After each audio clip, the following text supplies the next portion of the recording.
శ్రీరెడ్డి పైన వైఎస్ షర్మిల గారు అయితే కేసు అయితే నమోదు చేశారు. తనపై సోషల్ మీడియాలో అసభ్యకరమైన మాటలతో పదజాలంతో అయితే మాట్లాడుతున్నారని చెప్పేసి శ్రీరెడ్డితో పాటు ఇంకొంతమంది పైన అయితే తను కేసు అయితే ఫైల్ చేశారు.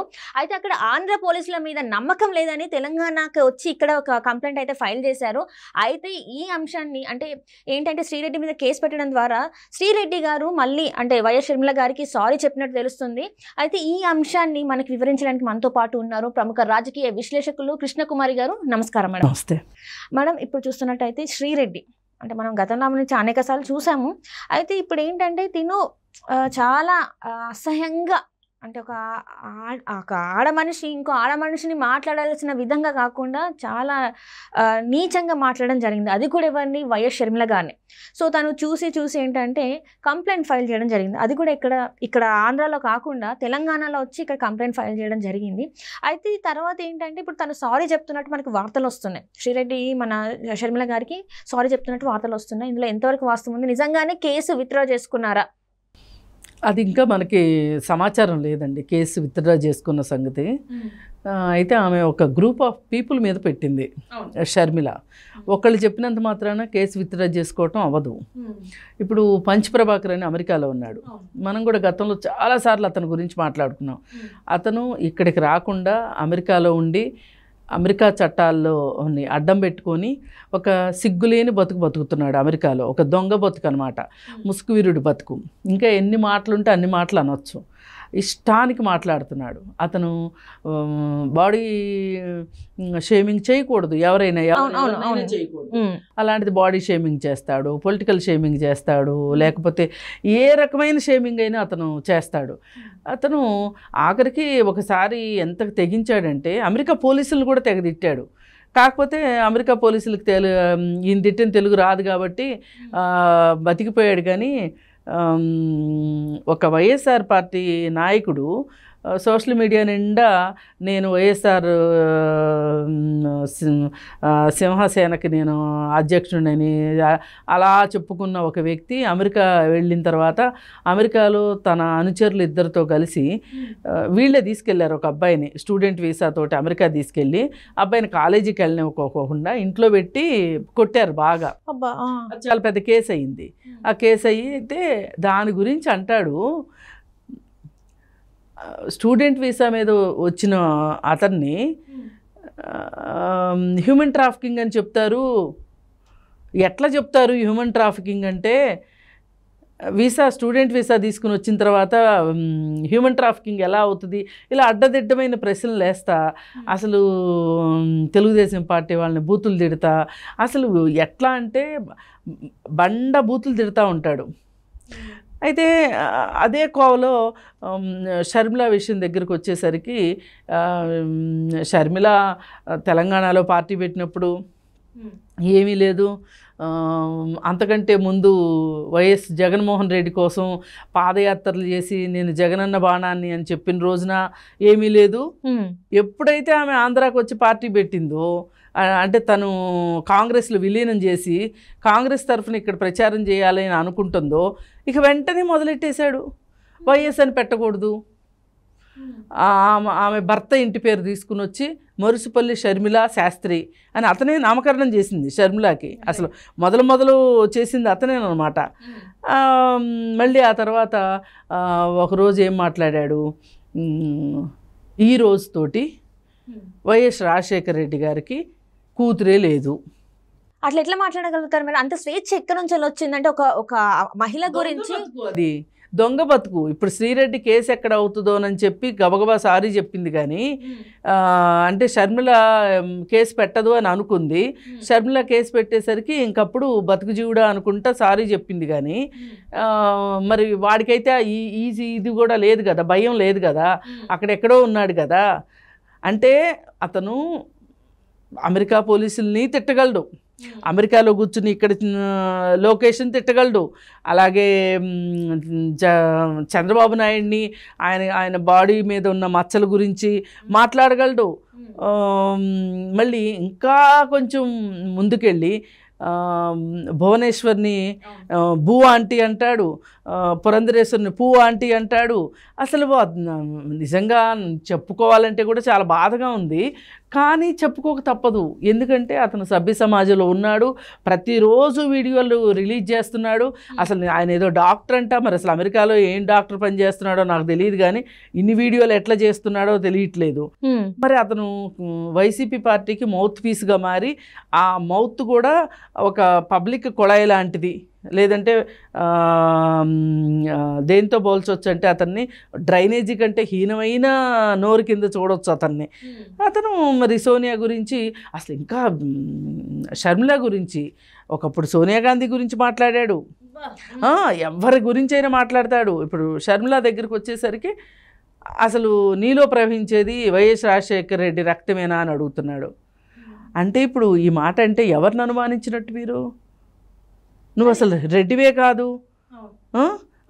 అసలు వైఎస్ రాజశేఖర రెడ్డికి కూతురే పుట్టలేదు, ఇవన్నీ మాట్లాడుతుంటే ఎవరో లాగి పీకే వాళ్ళు ఉంటారు కదా.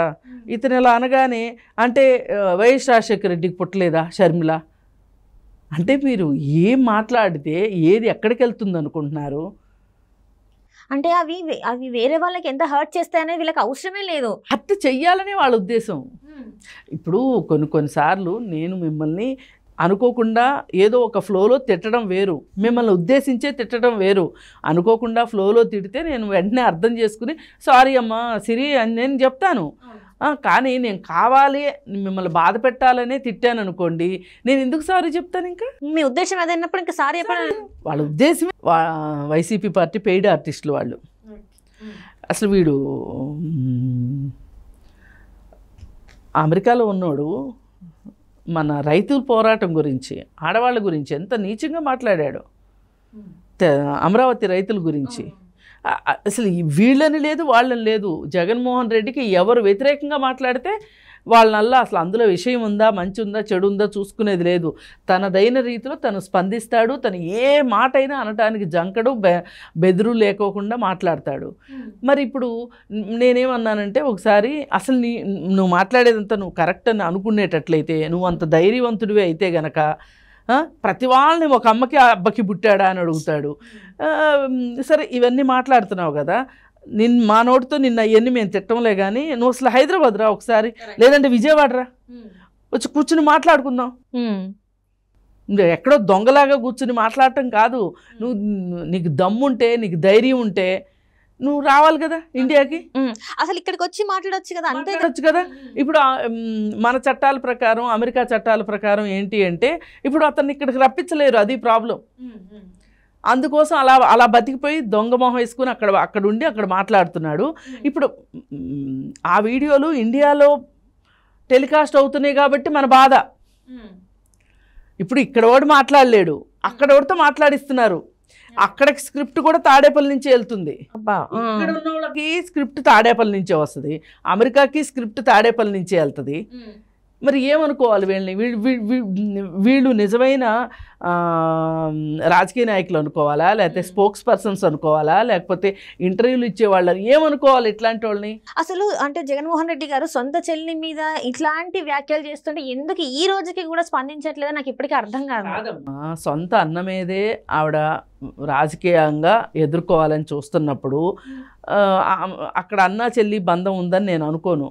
కానీ నేనేమంటానంటే, ఒక మనిషివి నువ్వు ఇంకొక మనిషి మీద అలా ఎలా మాట్లాడగలుగుతావు? ఇక్కడ పార్టీలు పక్కన పెట్టండి కాసేపు. నువ్వు ఒక స్త్రీకి విలువ ఇవ్వమని నేను చెప్పను. అసలు నువ్వు ఇచ్చేదేంటి బోడీ, నా విలువ నాకుంటుంది, నువ్వు తీస్తే పోద్దా? నేను అలా ఒప్పుకోను.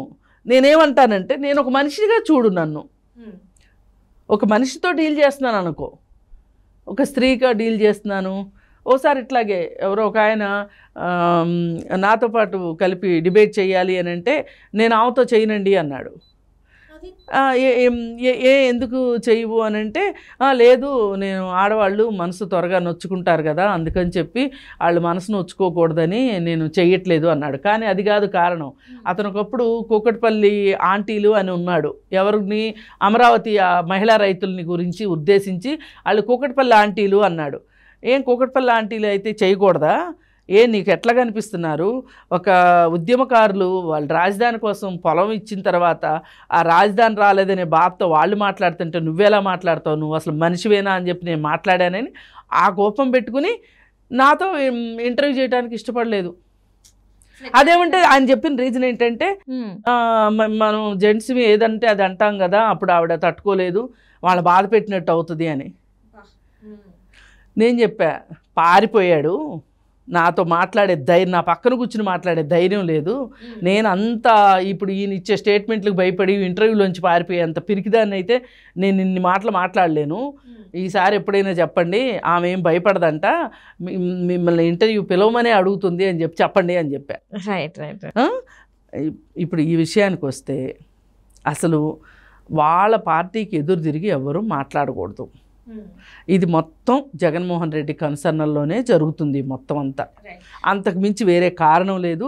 ఇప్పుడు శ్రీరెడ్డి కూడా సారీ చెప్పటం వెనక మన కారణం ఏంటి అంటే, ఇప్పుడు ఈ కేసులు ఏమి ఎదుర్కొంటాంలే అనే ఉద్దేశంతో అసలు మధ్యలో నా జీవితం అంతా సంకనాకపోయిందని చెప్పి జగన్ మీద ఇష్టం వచ్చినట్టు మాట్లాడింది. మళ్ళీ ఏం సర్దుబాటు చేశారో, సర్దుబాటు చేస్తే మళ్ళీ వైసీపీ మాటలు మాట్లాడుతుంది. ఆమె అచ్చంగా వైసీపీ అధికార ప్రతినిధి, ఆమె అప్రకటిత అధికార ప్రతినిధి. వాడు అమెరికాలో ఉన్నోడు అంతే. వీళ్ళంతా అప్రకటిత వ్యక్తులు అనమాట.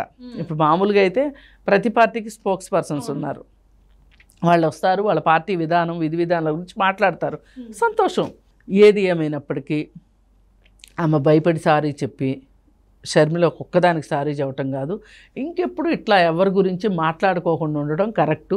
అంటే కేసుకు భయపడి సారీ చెప్పింది, కానీ ఆమె నిజంగా ఆమె మనస్తత్వం మార్చుకుంటుందని నేను అనుకోను. సారీ చెప్పినంత మాత్రాన్ని కేసును విత్డ్రా చేసుకోవాల్సిన అవసరం లేదు. కేసుని ఆమె ఎదుర్కోవాల్సిందే.